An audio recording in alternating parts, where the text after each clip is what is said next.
All right, so let's now fix an example of bad code using the guidelines that we just learned and reviewed in the previous lecture. And so to do that, let's come here to this clean.js that should be also here in your starter files, right? So this is a lot of code that has like a bad quality. And let's actually stop the code that is running currently still in Parcel. So let's hit Control C.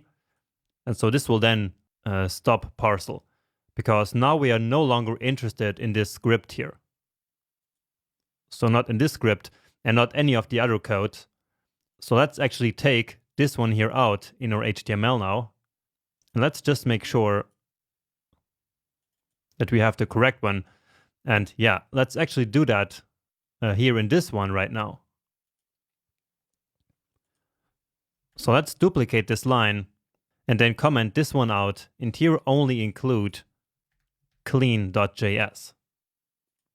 Okay, and now we will run this code not with Parcel, but simply using the live server that we have been using before. So live server, and that's actually it. So this opens a new tab, because now this of course has a different URL, because this one was coming from Parcel and this here is now coming from the live server. So let's reload here, and here we go. So this is just the setup for this small lecture here, where we will simply analyze this bad code that I have here. So analyzing it and fixing it as well. So let's quickly walk through this example first.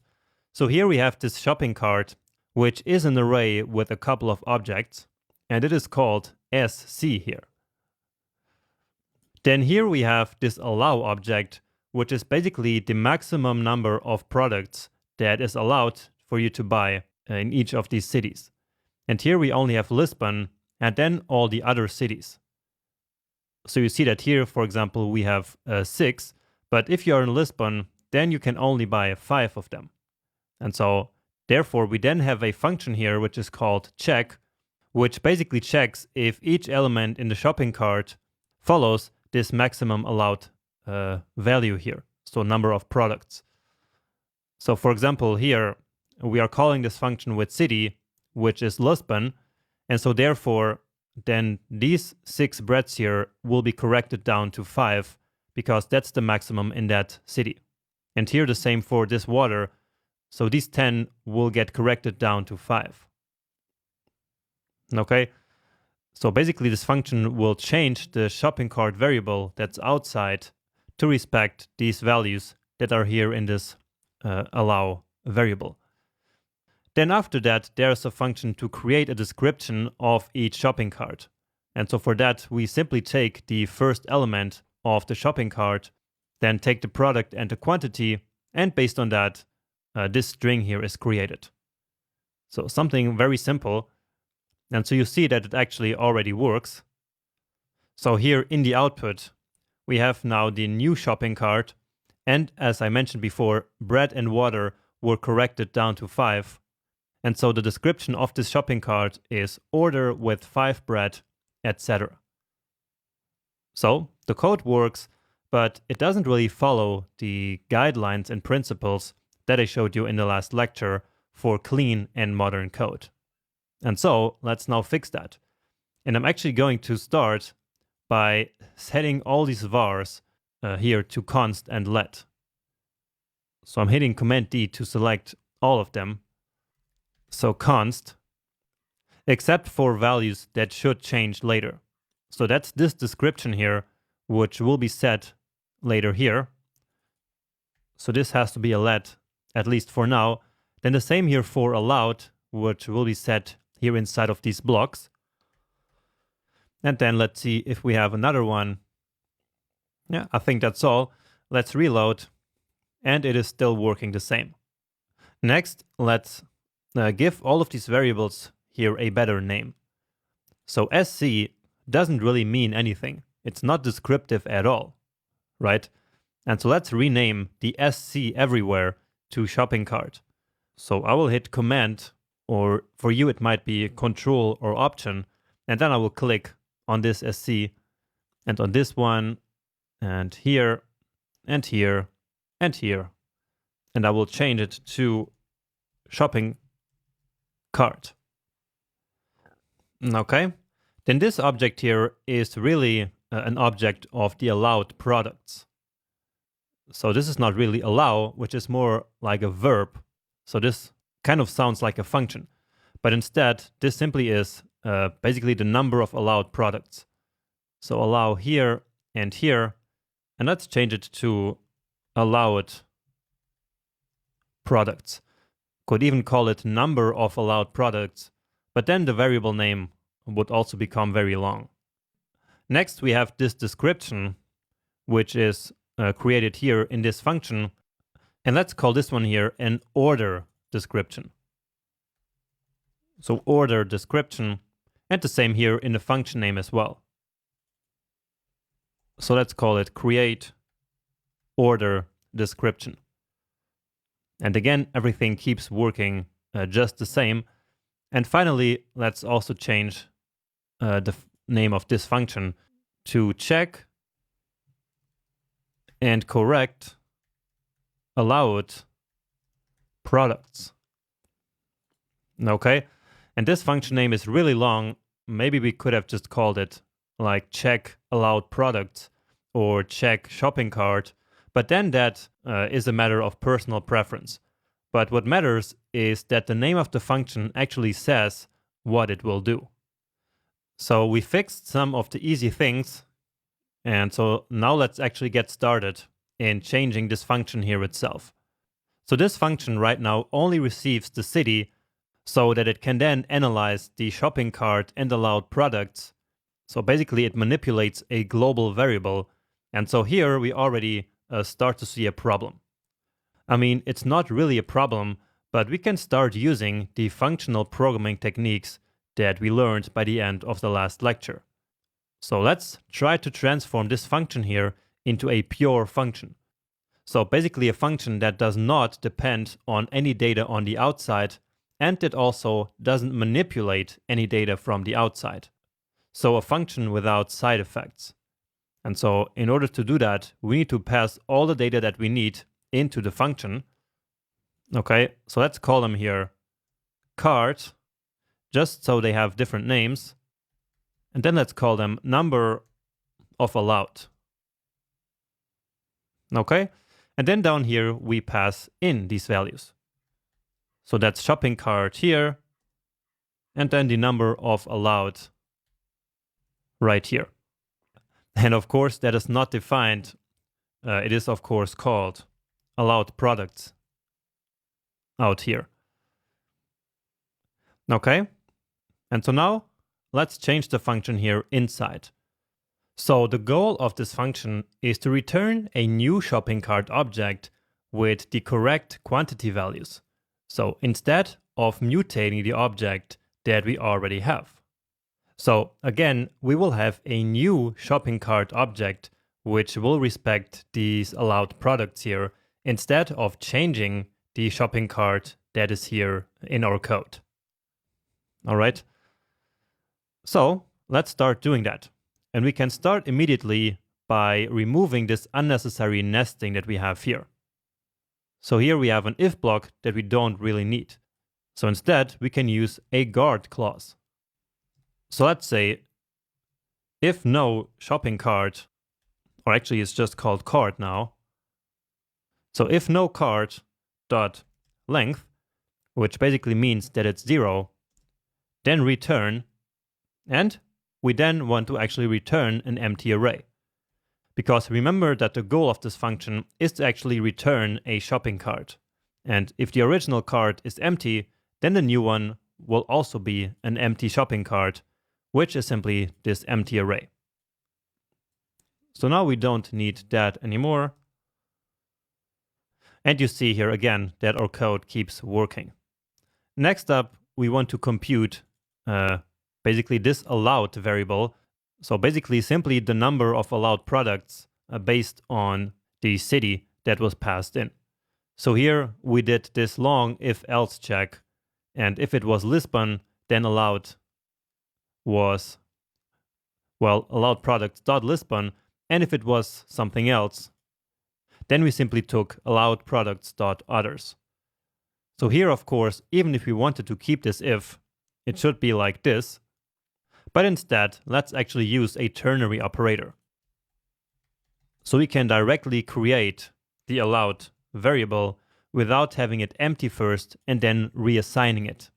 So basically mutating it, which is something that we want to avoid. So number of allowed city. And so we can now check if this exists. And so let's say greater than 0. So if the allowed product basically at the passed in city is greater than 0, then the allowed numbers should be exactly that. So num allow in that city. But otherwise, it's going to be num allowed dot others, right? So right now, if we pass in any other city than Lisbon, then this here will be false, and so therefore it will be num allowed others. So let's check. And notice how here we are actually passing in Lisbon. All right, and so that is still working the same. So the result is still correct of bread and water being cut down to 5. Now here, in order to compute this allowed variable, we could have been even more clever. And I'm not sure if that's such a good idea, but let me show you an alternative here. So using even more modern syntax, which will allow us to do this. So num allowed city, and here we can actually use optional chaining like this. And so basically, if this city does not exist, then immediately this here will become undefined, and then we can use the new nullish coalescing operator to take allowed products dot others. And so this is going to be exactly the same thing. So basically defining here a default value in case that this city property does not exist on num allowed. So you can use whatever you prefer or whatever you think is more readable. And in my opinion, this here might even be more readable.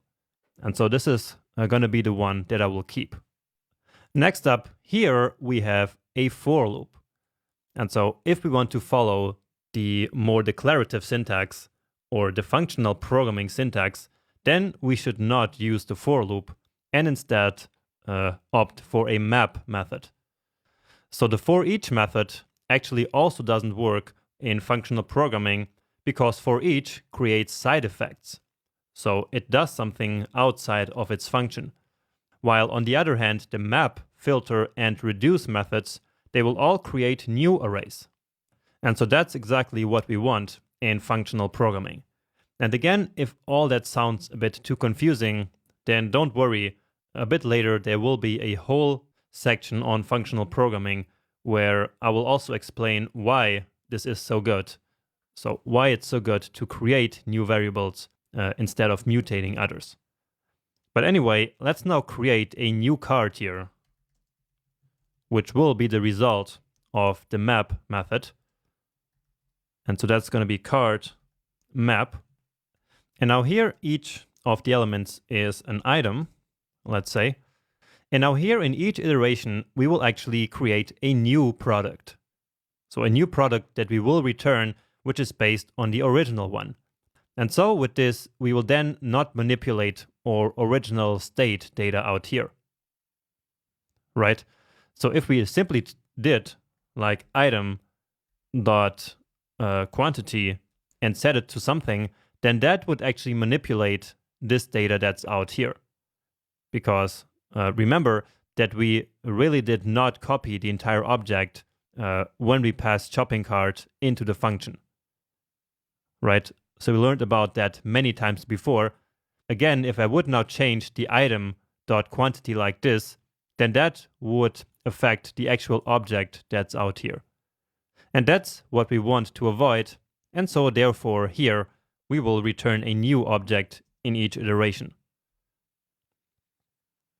And actually let's take the product and the quantity out of the current item here before. So for that we use the structuring product and quantity out of the item, which, remember, in each iteration is an object like this. And in here we return a new object with the product. So this one is straightforward. But now the second one, here is where the allowed variable comes into play. So if the quantity is greater than allowed, then here we want only the allowed. Now, and here we are missing basically the property name. So we are calculating the quantity here, right? And so if this quantity is greater than the allowed one, then return the allowed one, and otherwise the quantity itself, right? And so now all we have to do is to get rid of this old code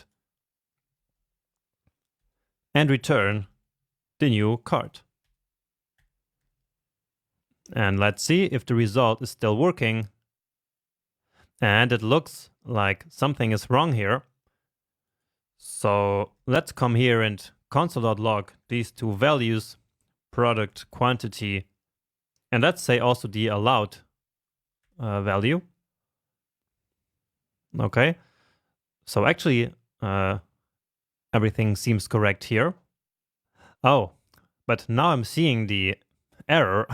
So here we are still logging the old card to this console. So this original value from out here. So of course, this cannot work. So here now we need to store the result of calling this function to a new shopping cart.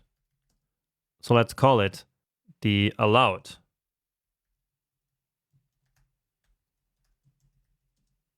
shopping cart like this. And then this is the one that we want to inspect here. So let's see now. And now indeed we are back to working here. So now the number 5 is indeed the maximum. And now let's quickly try it here with some other city. Let's say Faro. And so, yeah, it is another city, so it's not Lisbon. And so the value is 7. And therefore the water is now limited to 7, but the bread is still 6 because it is now below that allowed maximum. Okay, and so we successfully converted this function that we had before into a nicer and cleaner and more modern and also more declarative version of what we had before. So this is a lot better if you ask me, and I hope that you agree. And now let's go to this next one here. So in order to create this description, the first element is taken out of the shopping cart. So this variable that is still this global variable. And then the product and the quantity are taken out, and then this string is computed. And so again, here are a lot of things that we need to change. So first off, let's also convert this one here to a pure function, which does not depend on any external variables, and which will also not manipulate any external variables too. So in this case, it's this one here, which is being changed right here. Right? So this function is manipulating order description, but instead, let's actually create a const here, and then this order description should be the result of calling this function. And so here let's, instead of this, actually return. Then next, let's pass in the shopping cart. And again, I'm simply calling it cart here. And then the one that we will pass in is the one from the previous step. So the allowed shopping cart. And so you see that we're kind of creating like a pipeline here. So we start with this card in the beginning, then we have this one here manipulating it and creating a new card. So this one here, and then that one goes into the next function like this. So here let's now call it card. So just as the variable that's coming in, and the same here. And then here, it's the same variable. And so if we run this now, then here indeed we now get 5 again, because that is the value here of this first product. But now here, let's make our code a little bit more declarative by using this structuring. All right, so we could start by doing this here. And so first will then be an object, and then we could destructure that into P and Q. However, we can actually do all of that in one step. And I think we didn't do this before, but we can actually immediately destructure this result, which is now an object, into its own components. So we can write product and quantity. And so let's take a look at those just to see if it worked. And it did indeed.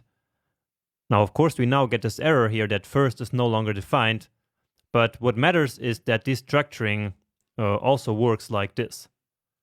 But anyway, let's now actually create the P and Q variables.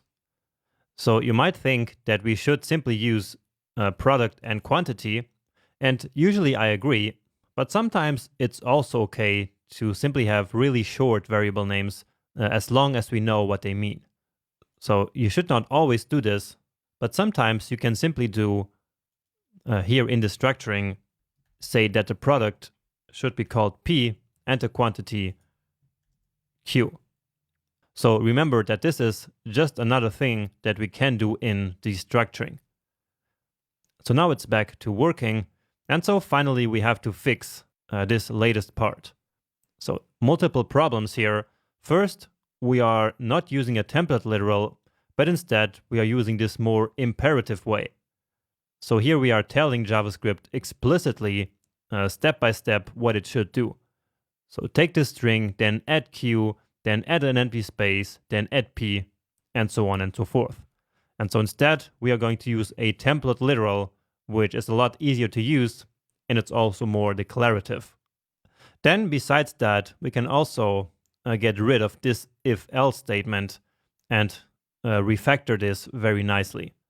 So let's do this completely different now and simply return a template literal which says order with, and then the quantity, and then the product. And then basically the only thing that changes between these two strings here is that when the card dot length is greater than 1, then we want to add comma, etc. But otherwise, it's just a period. Because in that case, the order would simply be called order with 5 bread. And that's it. And so, for that, we can use another ternary operator. So we can simply say here, card dot length greater than 1. And if so, then here put like this. And otherwise, just the period. And so you see that it still works. And let's just comment out some of the products here. And so now it's just order with 5 breads. Okay, and that's actually it. So this is how we refactor this kind of bad or beginner code into more modern and way nicer code that is easier to read and which also looks like a more like professional version of the code. Great. Now, just keep in mind, just as I also said in the last lecture, that all of these are not hard rules. So they're more like suggestions that you will not always be able to use in the real world. For example, avoiding side effects and creating really pure functions is very difficult in a big real-world application. And therefore, actually in the next big project in the next section, we will already break many of these rules, but still, whenever we can, we will also still try to apply them. And so you will see then that many of these things are really more intended as guidelines and not hard rules that you have to follow. Okay?